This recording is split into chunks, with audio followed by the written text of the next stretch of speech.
Hello, this is Cathy Cassidy and I'm here to read you another chapter of SUNDAE Girl. And today it's chapter 23, and at the top of the chapter we can see Toto, the Afghan hound, and a platform sign. So let's just read on and find out what lies in store. Thank you, Miss Riley. You can go now. I take a deep breath in and thank the examiner, and he nods and smiles and writes on his clipboard as I bolt out of the room. It's over and it went okay. I'm light-headed with relief. Miss Lloyd is waiting on the soft chairs outside. That was great, Jude, from what I heard. Well done. Think I passed? I ask. I'm sure of it, Miss Lloyd says. Flying colours. Well, my scales weren't perfect and the sight reading was a bit slow. You've passed, Miss Lloyd insists. I'm certain.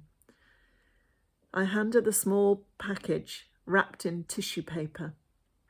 It's a bag of fudge from the corner shop, not the box of chocolates I wanted her to have, but I've made it look as special as I can. Oh, Jude, there's no need for that, Miss Lloyd beams. But thank you. Thank you, I reply. I have to go now. Grandad will be waiting. Oh, of course, the wedding, Miss Lloyd says. Come on, let's get you downstairs. And well done again. We walk down the concrete stairs and push through the double doors out into the cool evening air. No Grandad. I'll wait with you, Miss Lloyd says. No trouble. There's no need, I tell her. Grandad's meeting me at 5:45, and it's still only 22. No need to worry. Well, if you're sure, I might just catch the music shop. They're open until 6 on a Friday.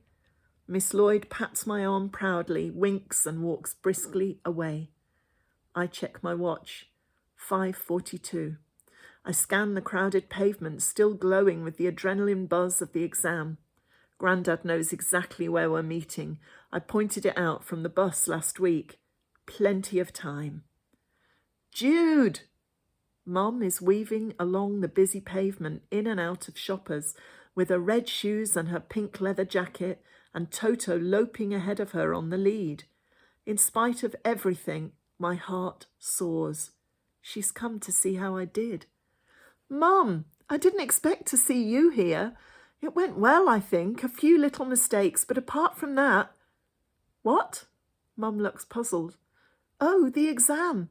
Well, that's good. Come on then, Jude. We can't hang about here all night. She hooks an arm through mine and tries to pull me forward, but I shake her off. No, Mum, I'm waiting for Grandad. Remember? We're going to the station. Mum laughs, shaking her head. No, change of plan, she says. Dad couldn't make it, so I said I'd take you. Now let's get going.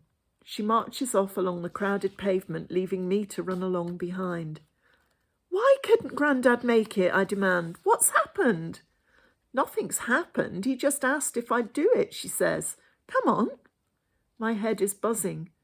Why did Grandad ask Mum to do it? Isn't he feeling well? Or Gran, maybe? Grandad wouldn't ask Mum to help out if he could help it. Not the way she is right now. Is Gran sick, I ask, or Grandad, please tell me. Everybody's fine, Mum insists. Honestly, Jude, just hurry. We cut down through the subway and up again onto the path that leads to the station. Toto stops to pee in a flower bed set out with tulips and daffodils arranged in straight lines, but Mum yanks him onwards. Just see me onto the train, I tell her. You don't have to come to Birmingham. I can manage the change just fine. If I get confused, I'll ask someone. It's all arranged, she says. You can't take Toto on the train, I argue, clutching at straws. Yes, you can, Mum tells me. It's not a problem. I know what I'm doing. I wish I believed that. We sweep into the station with 20 minutes to spare. Look after the dog, Mum says. I need a ticket. You've got one, haven't you, I say. Grandad's one. What's the problem? I've forgotten it, haven't I, Mum snaps. Just wait there. I sink down onto a bench, Toto at my feet, while Mum joins the long queue. People swarm through the turnstiles, tired, coats flapping, briefcases and carrier bags swinging, home from work. Others guard their suitcases, studying the departures board or choose a magazine for their journey. A group of boys move away from the front of the ticket queue, gliding gracefully across the shiny marble floor of the station concourse, hockey sticks in hand. It's Brendan, Carter, and a bunch of other kids from school, the street hockey team, and they're on rollerblades. They swoop and skid through the crowd of commuters, laughing and shouting and batting a squashed-up Coke can back and forth between them. "Oi, lads!"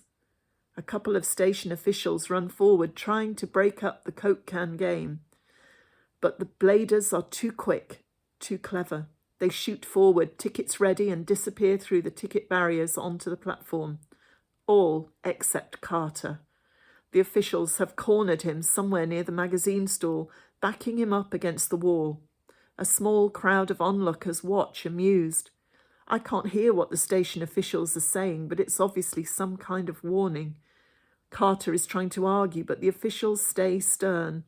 Finally, he bends down, pulls off his rollerblades and flings them down onto the shiny marble floor in a temper. They slide off in different directions, one right into the path of a fresh batch of commuters. A suited businessman stops short, blinks at the rollerblade, then kicks it out of his way. It comes to a halt at my feet. Toto sniffs at it suspiciously, then backs off. The station officials have finished with Carter, and he's looking around, crestfallen, for his blades. He picks one up, scans the station concourse, and finally sees me, sitting quietly with an Afghan hound and a rollerblade at my feet. "Jude," he says, pink-faced, "please tell me you didn't see that." "See what?" "You're lying, aren't you?" he asks, stricken. "You saw everything.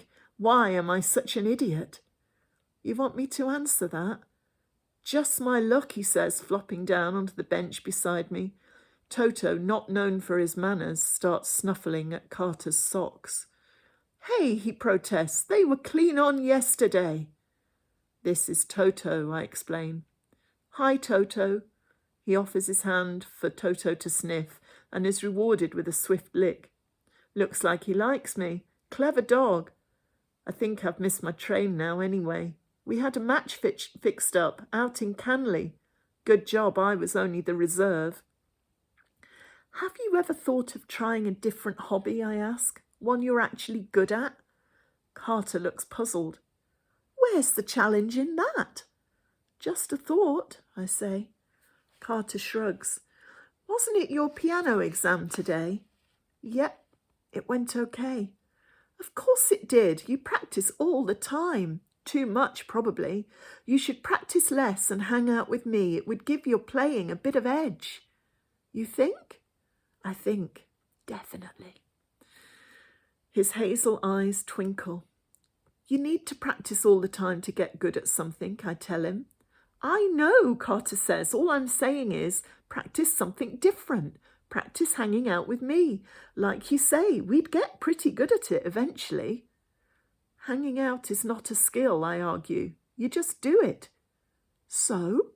Just do it." I roll my eyes, exasperated. Carter takes out a half-eaten chocolate bar. He offers me a bit, scoffs the rest, then scribbles something in pencil on the back of the wrapper and hands it to me. "What's this?" I ask, squinting at the 6 numbers scrawled across the chocolate-stained paper. "Just in case you want to call me over the weekend," Carter says carelessly. "Practice hanging out, or whatever." "Whatever," I laugh, pocketing the crumpled chocolate wrapper.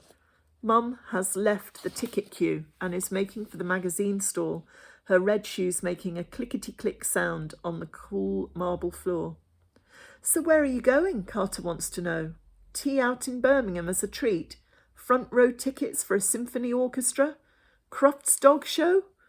I think about Christina Kowalski, mystery girl, only child, cold, sharp-tongued Barbie clone. And then I think of her last night, crawling through a hedge on her hands and knees, twigs in her hair, looking for a lost brother. We edit the truth, Christina and me, but really we're a little bit the same. We keep stuff hidden, awkward stuff, embarrassing stuff. We're trying to be normal and ordinary and averaged, terrified that someone will find out different. What's the point? Suddenly it all seems like way too much effort. I sigh.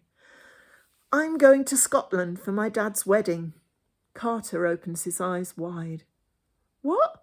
Your dad who had the weird Elvis New Year party, he says, frowning. He's marrying his girlfriend, I explain, Victoria. She was the one in the black beehive wig.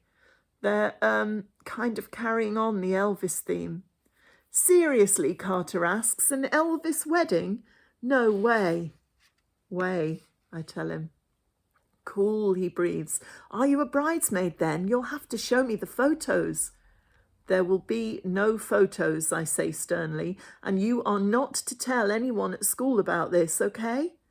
Carter just shakes his head and laughs and tells me his lips are sealed, for now at least. What's it worth, he wants to know, to keep it that way? In the distance, Mum approaches, clutching a carrier bag of supplies. Toto jumps up, tail wagging, as she reaches us. Ready, Jude? She asks, and I'm certain that only I can hear the slight slur as she speaks. We stand up and I can sense Carter clocking the pink leather jacket, the too short skirt, the orange blonde hair with months of roots showing. He'll be breathing in the scent of face powder and hairspray, the smouldering ciggy, missing the faint sweet smell of whiskey, I hope. Who's this then, Jude? Mum asks brightly. Boyfriend, is it? Carter's grin is wider than his face. No, it isn't, I snap. Mum, this is Kevin Carter from school. Carter, this is my mum. Hello, Mrs. Riley, he beams, offering a hand for Mum to shake. Pleased to meet you at last. There's a crackling, muffled announcement on the tannoy and I look at my watch. Mum, quick, that's our train. We sprint for the ticket barriers, hurtle across the platform, a muddle of school bag, red stilettos and skittering Afghan hound. See you Monday, Carter shouts, but I don't have time to reply. The guard bundles us into the last open doorway before slamming it shut behind us and blowing the whistle. We fall into the nearest empty seats, Toto curled up at our feet. Mum dumps her bag down on the table. It's the big pink one, not the little shoulder bag, and it looks surprisingly full. She starts unpacking magazines, sandwiches, chocolate, water, cans of pop. There's enough to keep a small army fed and entertained. I frown. You're only coming with me as far as Birmingham, I say. Mum laughs, and the sound is like glass breaking, a thin, splintering sound, yet musical. Oh no, Jude, she says. Is that what you thought? No, I'm coming with you, all the way to Gretna Green. So, things are getting very dramatic now. What is Jude going to do? This was not ever in the plan. So, yeah, do tune in tomorrow for another chapter of Sunday Girl. And until then, keep smiling, stay safe, and, yeah, give someone a hug. Take care.